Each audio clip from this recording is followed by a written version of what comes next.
Бүтін Россия татар дин әһелләре жиыны Татарстан кочагына бар Рәсәй киңлегеннән мөселманнарны 15-нче тапкыр җыя. 74 төбәктән 1000-нән артык кеше быел да бу мәртәбәле чарага аяк басты. Кунакларның күбесе өчен бу сәфәр зур бер диңгезне тәшкил иткән 1 миллиард ярымлы мөселман дөньясының иң төньягында урнашкан мәркәзен күреп кайту гына түгел. Кайчандыр ерак гасырларда Бухара, Сәмәрканд, Кашгарда суфичылык ташларын кимергән борынгы ата-бабаларыбызның 922 елда ук кабул иткән диннең бүгенге казанышлары турында да, татарның бүгенге тормышы, яшәеше турында да белеп кайту. Кисәккә кисәк, дөнья буйлап таралып яшәгән, әмма кайсы җирдә тамырын җәймәсен, кайсы туфракта тишлеп чыкмасын, үзенең кем икәнлеген әле онытмаска тырышкан, тырмашкан халыкка ихтыярын бер йодрыкка туплап яшәү, төзлеген дә саклап калу бүгенге вазгыять кысаларында һичшиксез җиңел эш түгел. Аларның үз сүзе сүз, үз хәлләре хәл, тарихи җирләрендә, әмма рухи мәдәни мәркәзләреннән шактый читтә башка халыклар камавында яшәгән халкыбызга башына төшкән таштай язмышын үз-үзенә тартырга туры килә. Максатыбыз да шулай. Мәчетләргә тартырга, яшьләрне, особенно яшьләр балалар белән җәйге каникулларында үткәрәләр, шундый дискуссиялар киләләр, мәдрәсәләрдән дә килделәр, мөгаллимәләр, алар укыттылар. Бездә үзебездә мөгаллимәләр бар, алар укыталар, уку дәресләре бар. Дингә омтылыш бар. Телгә омтылыш бар? Телгә тоже, телгә безнең сохранять теле. Ну, это элгәре мин үскән чакта, шәһәрдән кайтканда, шәһәрләр кайтканда алар русча сүзләре, без русча әйтик. Хәзер татарча битер булмый. Шунысы да кызык. Без Башкортстанның Октябрьский шәһәре Татарстанга бик якын, 15 километр. Күперне чыксак, теге ягында Татарстан. Үзебезнең мәдрәсәдә 500-гә якын шәкерт укый. Үзебезнең туган телдә дәресләрне алып барабыз, әлхәмдүлилlah. Вәгазь сөйләү менә аралашу, гомумән аралашу теле үзебезнең татар телендә. Чөнки без башкорт теле белән гомумән якын бит инде. Үзебезнең менә башкорт районнарыннан килгән Хайбулла районы, Баймак районы, Сибай, аннан килгән балалар да үзебезнең татар телендә сөйләшәләр, әлхәмдүлилlah. Безнең инде шушы Урмай тарихы турында язган китап һәм дә шулай инде Чувашия татарлары турында язган китабыбыз, һәм дә шулай Чабаксар шәһәренең татарлары турында язган китабыбыз. Эч томнан тора 14-нче елны тотынган идек. Шушыннан бирле шул авылыбызның тарихы турында туплап бардым мен. Ул 750 биткә шулай сыйдырдык. Алында киндә безнең тагын да теләкләребез бар. Ул шушы китапны тагын яңартырга, тулыландырырга, әлхәмдүлилlah, һәм дә шулай яхшы качестволы ни белән битләрдә яхшы гына ясап чыгарга ниятебез бар. Гыйлемнең башы суганнан да ачы булса да, ахыры балдан да татлы диләр. Күрше Чуаш Республикасының татарлар күпләп яшәгән Урмай авылы мәчете имам-хатибы Фәнис хәзрәт Сәфиуллин ничә еллар үз төбәгенең тарихын барлап килә. Кайчандыр архивларның иң түбән катламнарында сакланган күп кенә тарихи дәлилләргә галимнәр дә түгел, түрәләр дә түгел, нәкъ менә хәзрәтләр якты юл ачкан була. 18-19 гасырларда халыкны көчләп диннән айыру сәясәте басымында, изелмешендә ничә буын эчендә бу төбәктә күпме халык рәхимсез рәвештә бастырылган, кеше аңына сыймаслык җәзасын алган, әмма үз диненнән дә, үз теленнән дә, үз халкыннан да айрылмаган. Аларның күпчелеге яшереп кенә ислам динен тоткан, ә инде аз гына ирек килүгә ачыктан-ачыкта үз диненә кайта барган. Рәсәй тарихына отпавшилар, ягъни мәгрухлар исеме белән кергәннәр турында күп кенә риваять легендаларының Урмай халкының сөйкле уллары, кызлары тарихи нигезләмәсен табып, язып бирәләр һәм китапка тамгалап куйган булалар. Үзебезнең авылыбызның тарихы 1646 елга хәтлек без аны төрле чыганаклардан біз аны эзләп таптык. һәм дә шулай инде шунда килеп безнең авылларыбыз каян килеп урнашканнарны таптык, һәм дә шулай безнең бабаларыбыз сайтлар булганнар, һәм дә шулай шушы сайтларның да без хәзер бегенге секендә тагын алынга табан эзлибез. Әмма ләкин безнең нәселләребез Пәйгамбәр саллаллаһу алейһи ва сәлламнең дә нәселендә барып ташкан дип шундый теләгебез дә, безнең теләгенә тигез шулай уйларыбыз, фикерләребез һәм дә шулай инде чыганаклар шунарга китерә кебек. Әлхәмдүлиллаһи шөкер, Аллаһу Тәала разый булсын, бу эшләребез дәвамлы булсын, бу эшләребезне инде аның белән генә тукланып калмыйбыз, Алла теләсә. Үзебездән соң килә торган буыннарга төрле без практически научно-практический конференциялар ясыйбыз, шунда без балаларга да мәктәп балаларына да нашыларын җиткезеп калдырмак телибез. Алар да бу эшләрне тагы да дәвам итсеннәр дип, тагы да тулыландырсыннар, тагы да матур иттереп, үзебезнең тарихыбызны киләчәк буынга калдырсыннар дип, шушы ниятебез, әлхәмдүлиллаһ.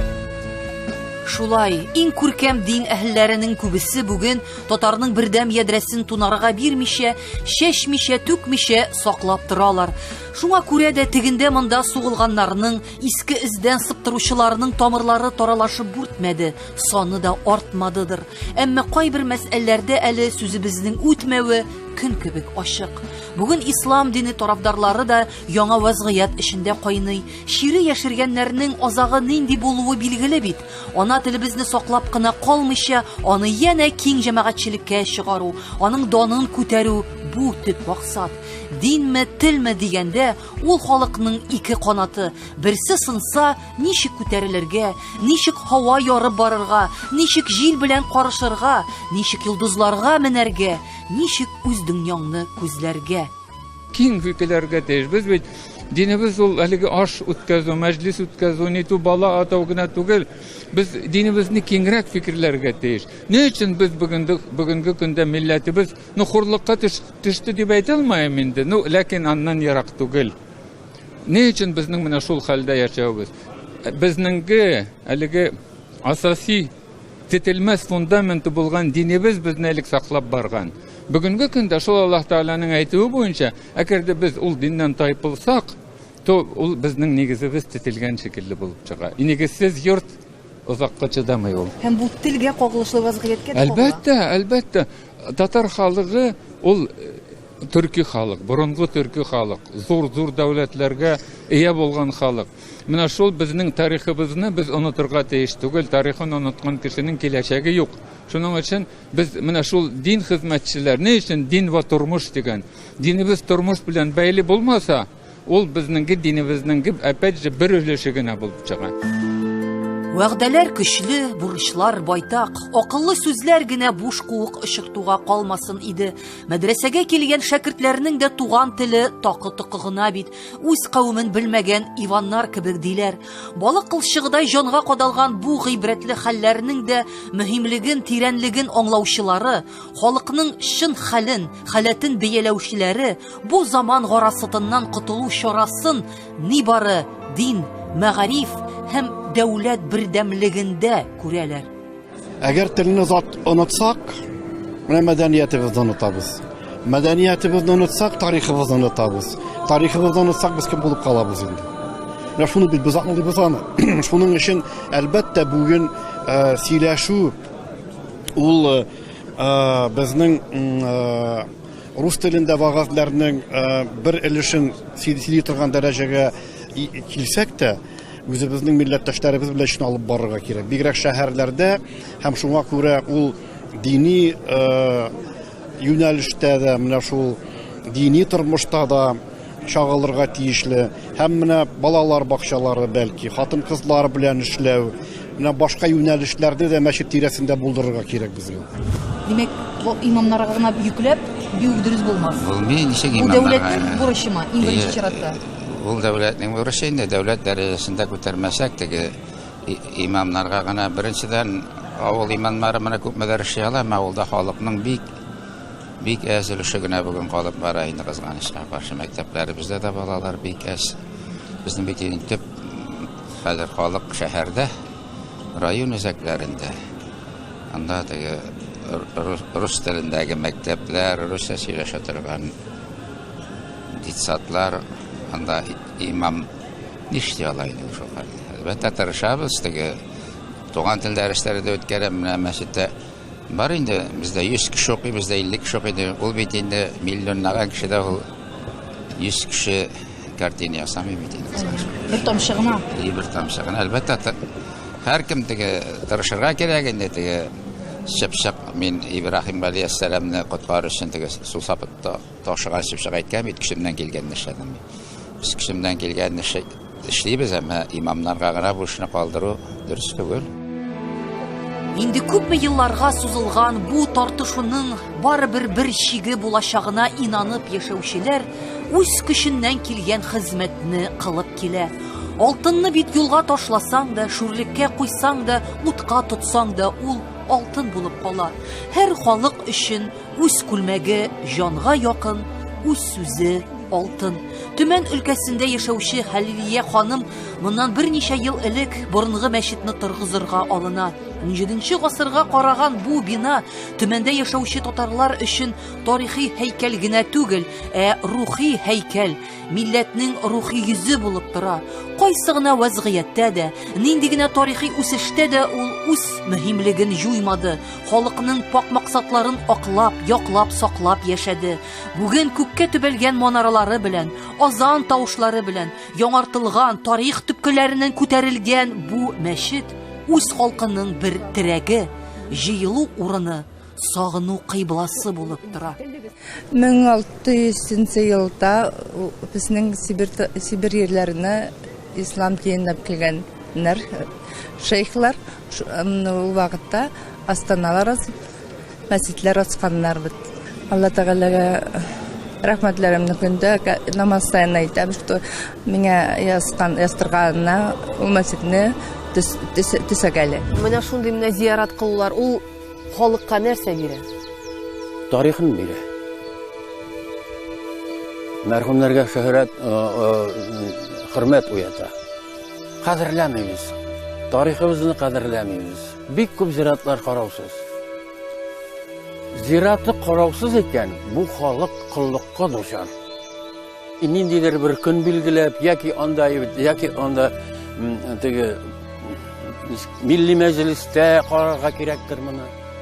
Менә шушындый каберләрне онытмаска иде, яңартырга иде, һәм аларга ниндидер бер көн билгеләп, бөтен дөньядагы, бөтен Россиядагы мөселман татарларның бәйрәмен яки хәтер кичәсен үткәрергә кирәктер бәлки. Минем теләгем шул. Үз дәрәҗәсен, үз кадерен белгән горур, һавалы халык үз тарихын да белергә, үз урынын да аңларга, үз туган телен дә өйрәнергә хаклы. Аны бу халәттән айыру киндек җипләрен үзү белән бер бит. Малдан айрылганнар 7 ел елар, халыктан айрылганнар гомер буе елар диләр бит.